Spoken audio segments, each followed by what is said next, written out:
Guru Sri Juta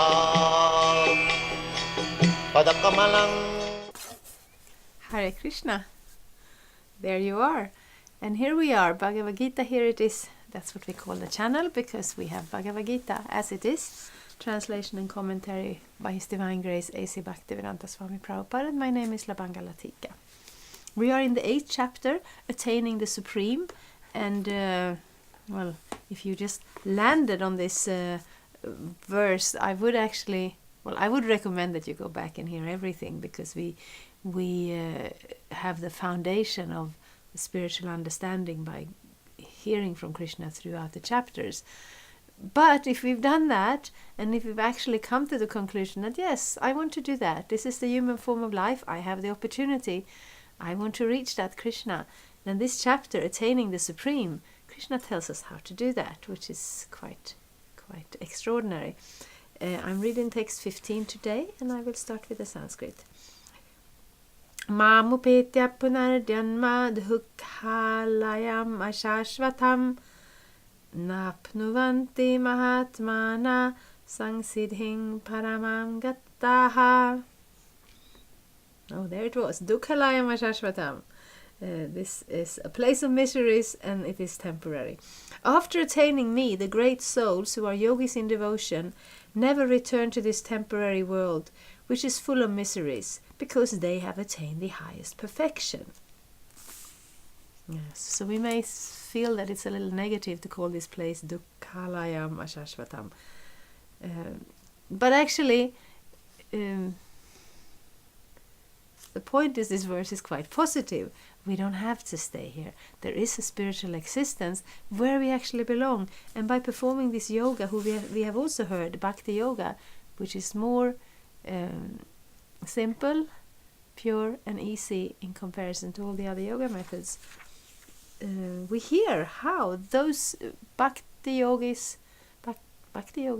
who have done this previously, they were able to return to the spiritual world. The yogis in devotion never return to this material world because they have attained the highest perfection. So that is available, that is accessible. We are not forced to suffer. In this material world where we try to, shoehorn the soul into a material existence where it actually doesn't fit. This is actually not for us. And when we do that, because we're stubborn and we have so many desires and we're conditioned, and we also kind of don't want to see Krishna as the supreme, so we get this world. We get life after life. Opportunity after opportunity to forget Krishna or remember Krishna.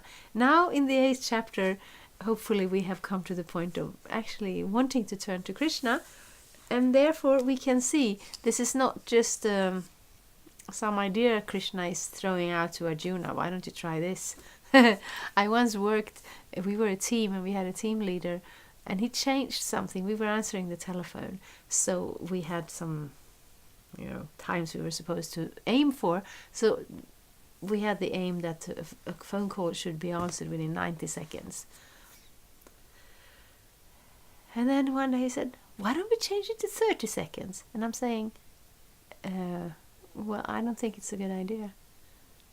I think it will create some stress, because when there are many calls, we won't be able to hit that goal, and also it's a little unrealistic. Why go from 90 to 30 seconds? He says, well, let's just try it. And if it doesn't work, we will do something else. So Krishna is not like that.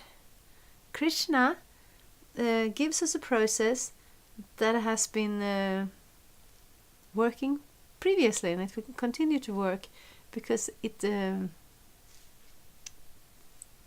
something we can respond to as spirit souls. And then we can see that it's not just some idea from today, but actually previously, the great souls who are yogis in devotion, they have reached that perfection of never having to go back to this material world. Purport. Since this temporary material world is full of miseries of birth, old age, disease and death, naturally he who achieves the highest perfection and attains the supreme planet, Krishna Loka, Goloka Vrindavan, does not wish to return. Supreme planet is described in Vedic literature as Avyakta and Akshara and Paramagati. In other words, that planet is beyond our material vision and it is inexplicable, but it is the highest goal, the destination for the Mahatmas, the great souls. The Mahatmas receive transcendental messages from the realized devotees and thus gradually develop devotional service in Krishna consciousness and become so absorbed in transcendental service that they no longer desire elevation to any of the material planets, nor do they even want to be transferred to any spiritual planet. They only want Krishna and Krishna's association and nothing else. That is the highest perfection of life.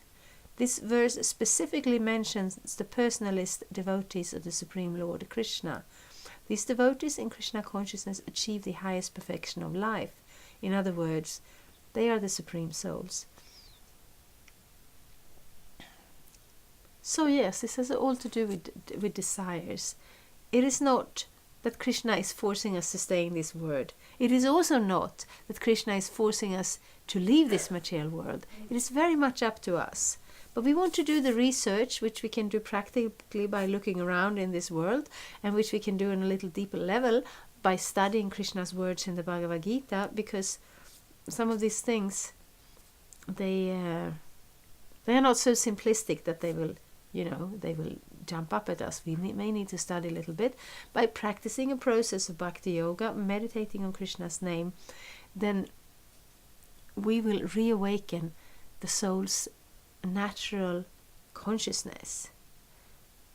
And then we can make these choices, because we are not forced to go back to Krishna. We are also not forced to stay here.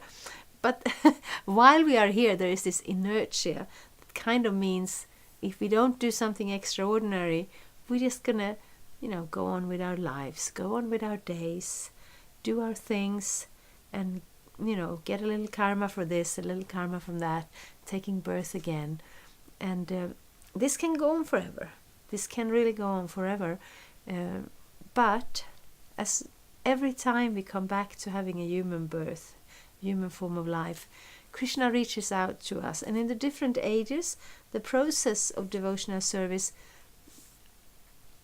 looked a little bit different. In the first age, we had the Satya Yuga. Then everybody was more or less a Mahatma, and the process was just meditation. They didn't even need a social system, because they didn't have any bad karma. They didn't need to work very hard. Food would naturally grow. I'm thinking it's a little bit the Garden of Eden we hear here. The fruits would grow, the weather would be pleasant. It would be possible to not have any labor to sustain yourself, and also to not have any particular arrangement for the social, for the society. Now we need a certain structure, because at least that's what we think. If we leave people to their own devices, it's not going to run very smoothly. And we have reasons to believe that, because this is Kali Yuga, the age of quarrel, hypocrisy. So if we don't regulate ourselves, or have some kind of training or upbringing to learn to be generous and helpful and respectful, it's very easy to fall into this Kali Yuga activities of quarrel and hypocrisy, which doesn't make anyone happy. In Satya Yuga, we didn't have those problems. Treta Yuga, Dvapara Yuga, that purity diminished, but there was still much higher level. So therefore, the process of devotional service would be easy for them. These devotees of the Satya Yuga, they could just sit down and meditate on Krishna, and in that meditation, everything was there, everything was complete. For us, that would be very difficult. So therefore, Krishna has given us this easy method. We can sing Krishna's name, we can recite Krishna's name, we can meditate on Krishna's name. We can do some service, and we can read the Bhagavad-gita, and we can hold on to that process. And through that, it is actually possible to get that level of realization that opens the door to the supreme spiritual planet, Krishna Loka. So, we're not going to hit you over the head with the dukkhalayama shashvatam nature of this world, but we will also not hide the fact that this is what it's like. But that's not so bad, because it's not even that we have to aim for some kind of heaven after we die. No, that level of Krishna consciousness realization, we can have that even before we die. And if we are managed to find ourselves situated in our devotional service, in the company, in the association of Krishna's devotees, even in this world, it will be a spiritual place. We will still get old and die. But since the more we can realize that we're different from this body, the less that will affect us. But mainly this verse, it reminds us of the nature of this world, but it also points out this has happened before, and if they could do it, we can also do it. So let's try for that. I have put a lot of links below. I made a playlist for all the chapters, because we're in the 8th chapter now. That's I think it's quite amazing. We've been doing this for a while. And if you come new to the channel now, or if you followed it on and off before, it's really difficult to figure out how to pick up the older episodes or installments. Now with my little handy playlist, it's very easy. So let's read Bhagavad-gita together for now, and maybe forever, and maybe even going back to the Bhagavad-gita we've already read. I have links for finding a Krishna temple. I have links for finding a Bhagavad-gita online. And any questions at all, please leave them below. Thank you so much. Hare Krishna. Thank you for watching. We aim for updates every Tuesday and Friday. Please come back. If you have any questions or comments, please leave them down there. We also have some links and information for you. And there is, of course, the subscribe button. Thank you. Hare Krishna. I'm a Hare Krishna, and I approve this message. Subscribe. Hare Krishna, Krishna Krishna, Hare Hare, Hare Rama, Rama Rama.